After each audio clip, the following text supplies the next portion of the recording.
licha ya kwamba kwenye fani inatakiwa uwe na ujuzi, ila ujuzi huo hautakiwi uwe siri yako. Washirikishe na wenzako wajue unafanya nini. Vipo vitu vya kusema hivi utaingiza hela, lakini kuna vingine washirikishe wajue unafanya nini, unasema nini. Haka ni Kaitel 2163 kama tunavyoona kana network. Hata ukisearch hapo hakuna network. Shida yake kubwa kanaonekana kamepoteza email number. Email number zimepotea. Kwa unachotakiwa ukifanya hapa kitu kidogo tu, inabidi ubadilishe hizo zinazoonekana uweke za kwake original. Kwa kutumia kodi tu, sio lazima utumie kompyuta, sijui mara USB. Niwe na simu yako. Hizo email original unaziandika pembeni ambazo zinapatikana nyuma ya mfuniko wa simu. Ukitoa betri unaziona email pale chini.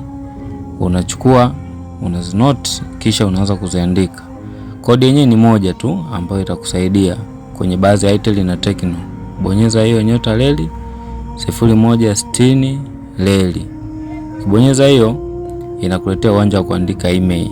Sasa hapo ndo unaanza kuziandika zile email ambazo umezikopi pembeni.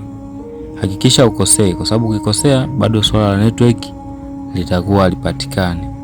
Hizi simu zimesajiliwa, ndio sababu ikikosa hizo email number inakuwa haiwezi kusoma mtandao. So unaweka email kwa usahihi. Ukimaliza unabonyeza button ya leli, hapo unakuwa umesave kwamba email ziko sahihi.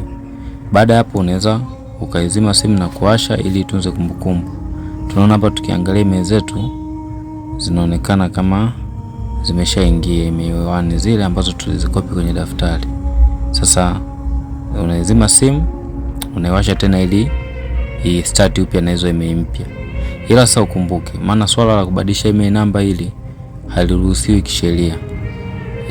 Usije ukabadilisha simu email namba, hairuhusiwi kisheria. Hakikisha unaweka email zake original. Email huwa zinapatikana kwenye box la simu au nyuma ya betri au kwenye mfuniko wa betri. Hizo ndio email zake za simu original.